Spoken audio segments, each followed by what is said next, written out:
Hey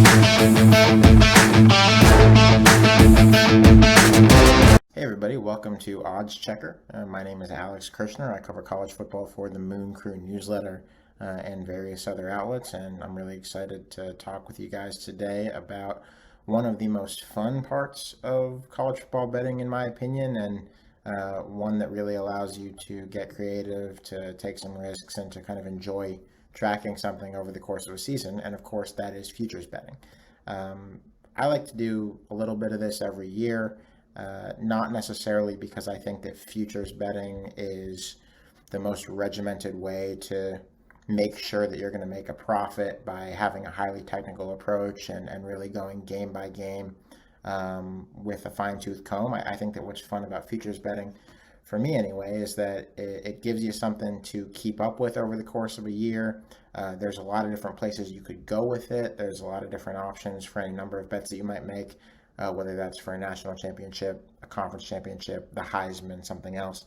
And for a casual bettor, for a fan like me or someone who likes to write about college football professionally, but doesn't necessarily consider themselves too in the weeds all the time, I think that futures betting, if you're smart about it, can be a really fun way to, maybe make a few bucks and also to have a good time with your college football betting experience. This is a weird season coming up, and I think that makes futures betting an even riskier business than it would normally be, which is why we try to be diligent with the amounts that we put down and with the places where we put our money. But, we're going to have fun with it, and I want to share with you guys today a couple places that I am looking as we get set to kick off this bizarre, by which I mean even more bizarre than usual, college football season. And there are a few that jump out to me as I've looked around at OddsChecker's website and checked out some of the various sports books that are offering futures betting, places where I see value. Let's start where it just means more, and that's in the SEC, of course, and I mean that without a shred of sarcasm, unless I don't. I would take, as I look at this conference and take stock of it, I think that we have a weird year in the SEC where there is, even before you bring a pandemic into play, a lot of uncertainty because a lot of teams have lost a lot. Obviously, the most acute example of that is LSU losing not just Joe Burrow, but the majority of its production on both offense and defense, as well as a really important piece of the coaching staff in Joe Brady, who's now with the Panthers in the NFL. And of course, Joe Brady is the coach who is credited with teaching LSU this spread offense that they used in 2019 en route to a national championship. It's not just that, but you have Tua Tagovailoa gone at Alabama. You have really all up and down the conference important players on good teams. Jake Fromm at Georgia and a number of players on Georgia's defense being yet more key examples, who have really defined this conference for the last few years, who aren't here anymore. So I think that when we look at where might we want to put a little bit of money for a chance at a payout at the end of the year in the SEC, I think we have to look for places where we see potentially really high value, a really high rate of return, rather than just trying to go to the top of the food chain and taking odds that aren't great on, for instance, an Alabama or a Georgia, who I think most people would consider to be the two favorites in the SEC's two divisions. For me, what I see as I run down various odds that are across the internet, helpfully collected for me by my friends at OddsChecker, is the Florida Gators at plus 850 at a number of different places. But I think that the most recent spot where I saw Florida at plus 850 was at FanDuel Sportsbook, meaning that a $100 bet would return $850 if Florida happens to win the SEC this year. I'm really interested in that. And the reason that I'm so interested in Florida at that rate is that I think that Florida offers this year a pretty good degree of stability in a conference that, like I just mentioned, I don't think has a lot of stability. Why do I say that? For one thing, Florida's been very quietly, I think, one of the most solid programs in the country for the last couple of years under Dan Mullen. They've won 2 New Year's Six bowl games, and I think that just because they've not been serious players in the national championship conversation, I think that has tended to get lost a little bit. But this is a team that has gotten consistently better. that since Mullen came on board, replacing Jim McElwain, has gotten more and more competent on offense, which is exactly the kind of thing that you would expect from a Dan Mullen outfit. And I think that there's a chance that a lot of that really comes together in 2020 if the broader circumstances around the country and the sport don't disrupt it too much. Kyle Trask is, certainly not one of the most pedigreed or the most recruiting famous quarterbacks in the SEC, but I think you could make a strong case that he is the steadiest and the safest bet coming back into the SEC this year. He's going to play quarterback for Florida now that Felipe Franks has transferred and is out of the picture. And since taking over that job a couple games into last season, Kyle Trask hasn't really shown anything other than that he's a dependable guy who keeps Florida's offense on schedule and allows Florida's defense to win games for the program. This is a guy who last year, I think, had one game where he threw below like 7.5 yards per attempt, and that was a game against South Carolina where he had 4 touchdown passes. I don't think he had a passer rating below 145 in any given game last year. And if you just watched him play, he was really adept at getting the ball out quickly to some of Florida's playmakers on the perimeter. He worked very well with Kyle Pitts, who I think is one of the 2 or 3 best returning tight ends in college football this year.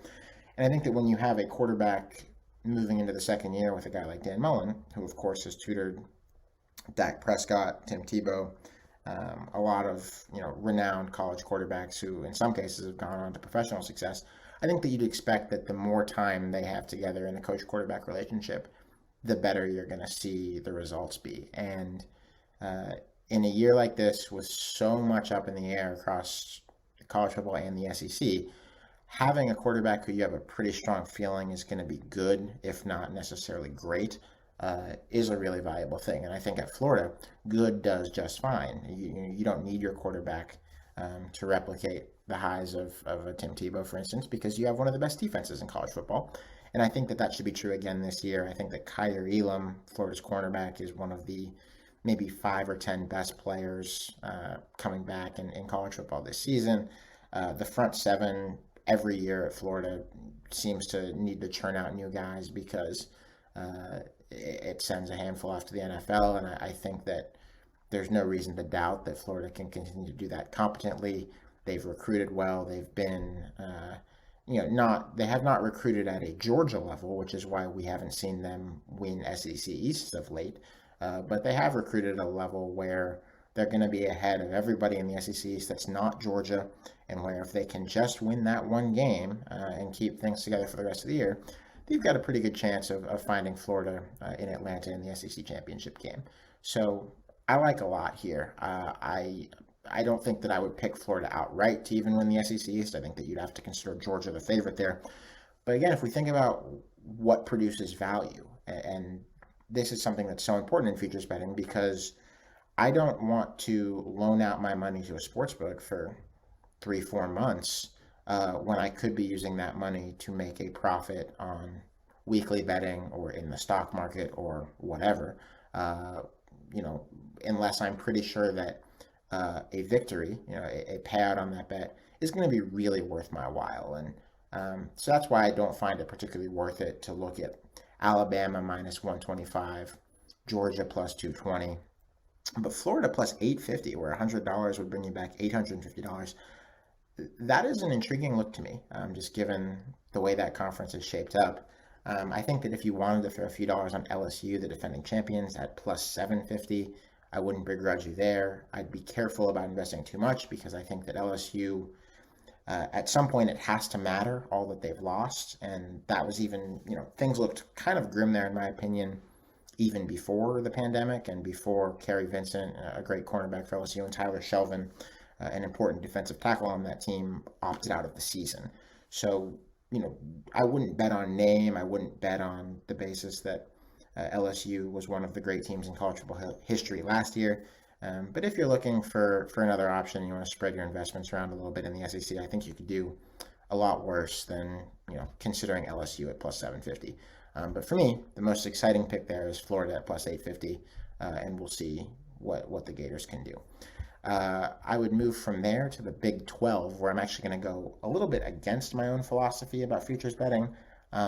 because I think that Oklahoma, which of course is going to be the odds-on favorite in the Big 12 every year at this point, I think that Oklahoma is an interesting pick. I've found them based on the numbers that I've seen on OddsChecker and at different books. They're around minus 110, meaning you bet $110 for a $100 payout if you succeed. Generally, like I just said, I'm not trying to give my money to a sports book for a while in the hopes that I might get a, roughly even money or worse payout if I'm right. But I think Oklahoma is an exception to that. And I'm comfortable investing a bit in Oklahoma just on the basis of the success that they've had the last 5 years there. I mean, this team obviously is winning the Big 12 every year at this point. And given the structure of the Big 12, where there are no divisions, you are simply sending your two best teams to a neutral site conference championship game and they play.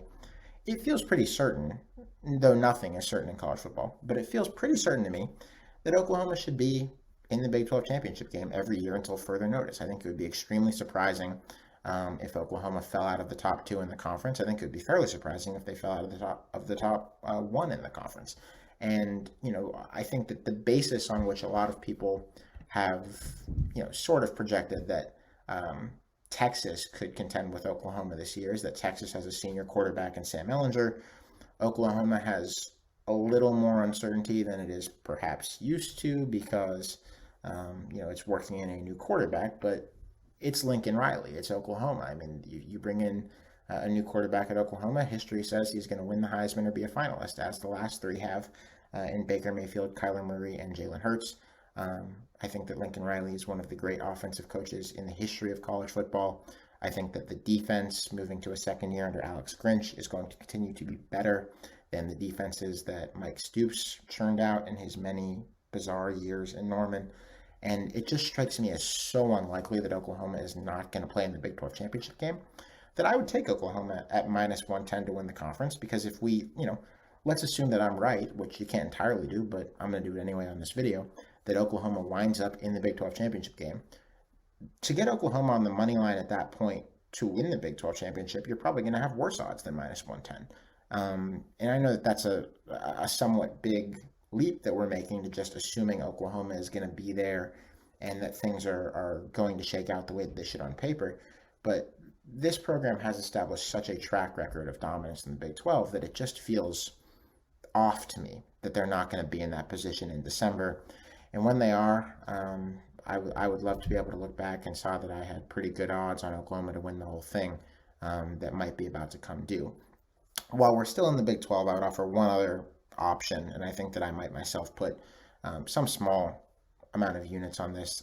Baylor at plus 3,300, meaning a $100 bet returns $3,300. That intrigues me a lot. Baylor was obviously a great story last year. Stayed undefeated until playing Oklahoma late in the season. Nearly beat Oklahoma in the Big 12 title game. Obviously had a rough time with Georgia in the Sugar Bowl, but was a really good team. Baylor at this point is, I don't think, widely expected to make a lot of noise in the Big 12. And, on balance, thanks to, this collection that we've got here of odds at OddsChecker, I think that Baylor is considered by kind of the broad consensus of bookmakers to be like the sixth likeliest team to win the Big 12 this year, and is squarely behind not just Oklahoma State and Iowa State, but also West Virginia. And in some cases is behind TCU as well. I don't really get that. I like Baylor as a possibility to get back to the Big 12 championship game. I don't expect it. I think that, most years that game should be Oklahoma against Texas, and I think that is the likeliest outcome again this year. But at plus 3,300, which is pretty long odds, I think that there's a lot to like in Baylor. This is a very different team than the one that stepped off the field after losing the Sugar Bowl to Georgia, starting with Matt Rule being gone, continuing with James Lynch, one of the great defensive linemen in the last couple years in college football, being gone. Denzel Mims, a star receiver, is gone. Grayland Arnold, I think the best defensive back on that team, is gone. There have been a lot of losses, but by the same token, or on the other hand, Charlie Brewer is back at quarterback. He's had some really, really awful and unfortunate concussion issues. It's nonetheless good to see him if he wants to be back, giving it an effort to play. I think Baylor has good quarterback depth behind him. Gary Bohannon is a former four-star from Arkansas who I covered when he was a recruit and thought very highly of, and who's shown some signs through a couple years in the program. Jacob Zeno came in, I think, for a drive or two in the Big 12 championship game last year and threw a long touchdown to Denzel Mims. And I'm pretty encouraged by the depth in Baylor's quarterback room. And not to be overly optimistic about a team that has had a pretty lousy offensive line for a few years, that is losing not just Denzel Mims, but Jalen Hurd. I think two of the better playmakers the Big 12's had in the last few years. But there's some reason for optimism, both between the quarterback situation, the fact that Baylor has several good running backs, as it always seems to. And the losses on defense are fairly severe as well, but I think the good news there is that the new head coach is Dave Aranda, who you, of course, know as a great defensive coordinator for years at Wisconsin and then at LSU, including during the national championship run last year. I'd have a pretty good degree of confidence that Dave Aranda can stitch together one of the better defenses in the Big 12, and that if enough things click, I don't see a reason why Baylor couldn't make a run towards the Big 12 championship game.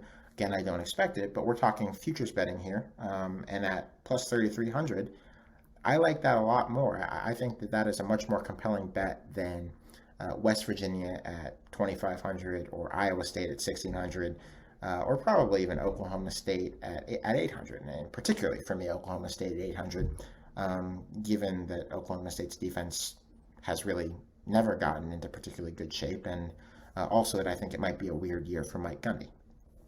So that's what I would do in the Big 12.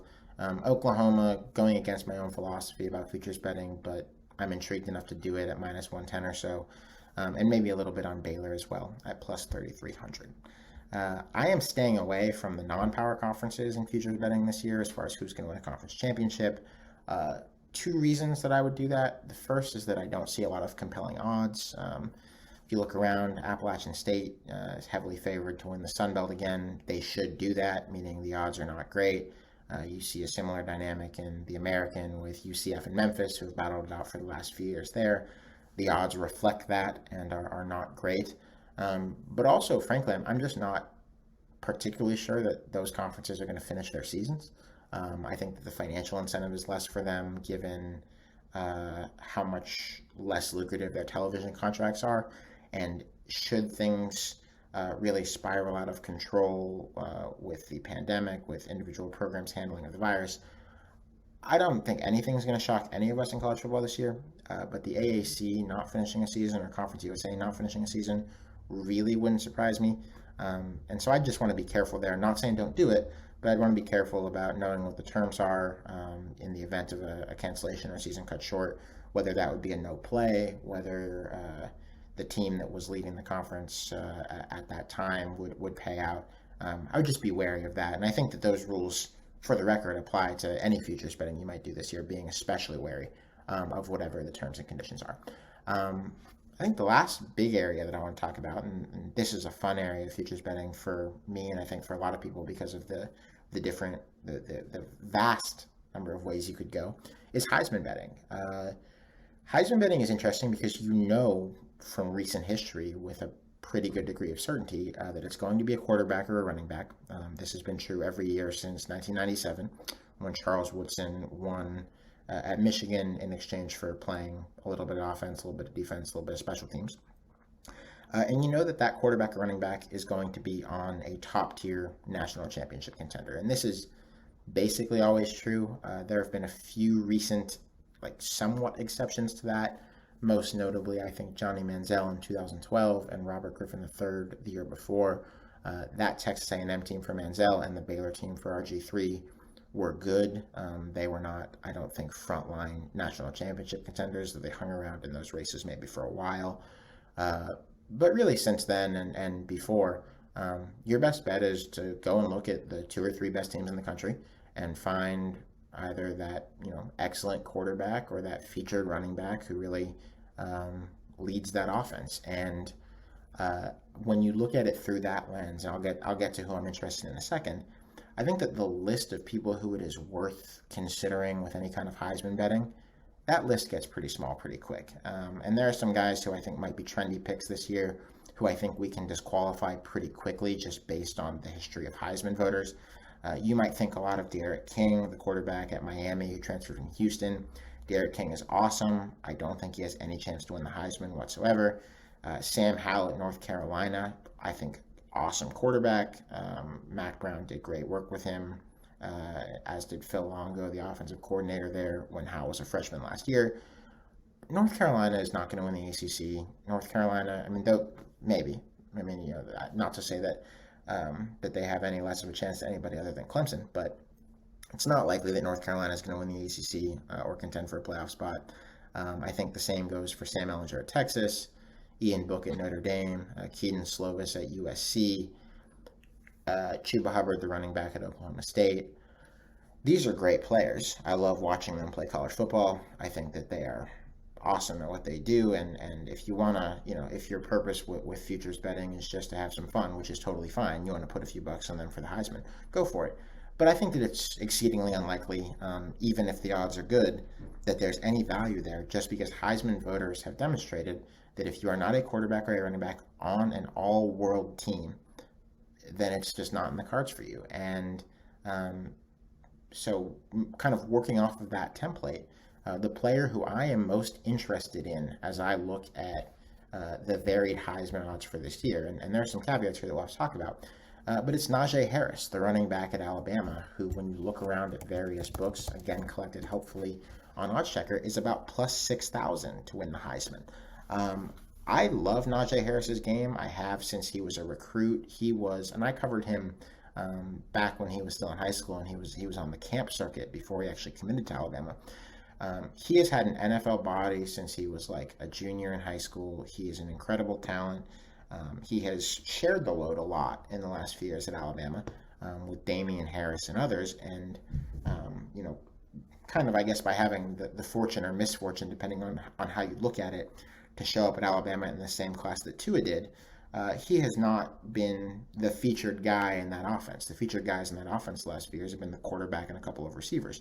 This year, Tua is gone. Mac Jones, his former backup, is Alabama's quarterback. We don't know a lot about Mac Jones. I don't, you know, is he going to be closer to A.J. McCarron and Greg McElroy or closer to Tua Tagovailoa? My guess would be he'll be somewhere in the middle. I think he's better than those Alabama quarterbacks that everyone liked to make fun of back in the early part of the last decade. But I don't think he's Tua, and I think that Alabama is going to lean considerably more on the running game this year. Najee Harris surprised a lot of people by not going to the NFL, but by coming back to play a fourth season at Alabama. All the talent in the world, and the circumstance might be there. I mean, it might be a year where Alabama has to feed a running back 20 plus times a game and let him just make hay against SEC defenses. If that's the case, I don't see any reason. He's certainly not less talented for a college running back than Derrick Henry was in 2015 or Mark Ingram was in 2009. It just wouldn't shock me at all if we saw him in New York or wherever we're doing the Heisman ceremony from in a couple months. And I think that both because of that talent in that context, at around plus 6,000, if you can find it, Najee Harris is a really strong option if you're looking into futures betting.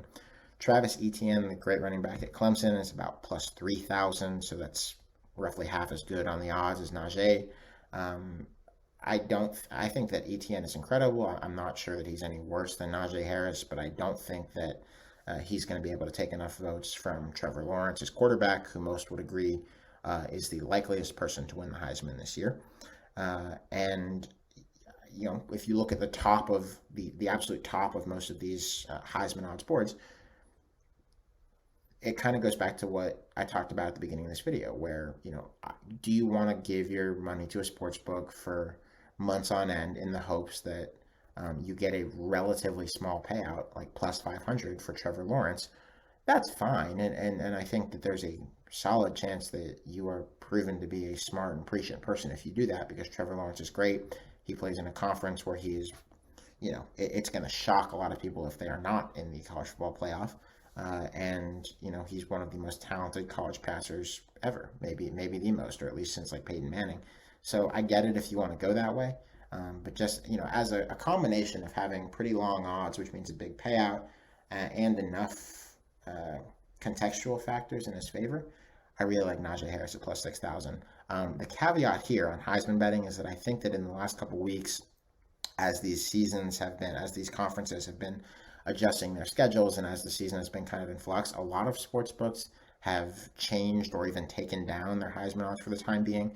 I would watch very closely, particularly up until about mid-September, when the remaining Power 5 conferences kick off, to see where these odds go. But if you see a good number on Najee Harris, really anything 4,000 plus 4,000 or up. Obviously, there's no guarantees in this business, but that is one that, if the odds continue to be long, makes just a ton of sense for me. So thank you guys very much for bearing with me and for letting me talk a little bit about what I see in this college football season. It's fun, isn't it, to just talk about college football on its own terms in a year when we haven't had a lot of chances to do that for various reasons.